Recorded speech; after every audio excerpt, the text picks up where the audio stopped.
Does he even own a lawnmower? It's never come up. It's never come up if your gardener owns his own lawnmower. I suppose he must do. I wouldn't think so. Grass is up well over 3 inches.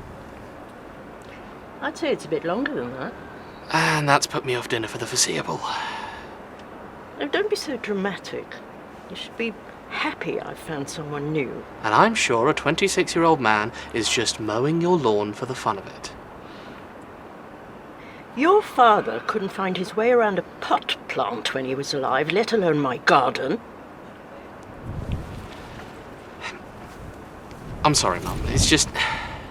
Claire gave me a ring and she was worried, so I thought I'd pop round to make sure it was all okay, you know, cards on the table type of thing. Thanks, darling, but honestly, it's fine. Besides, all the best stuff happens under the table anyway.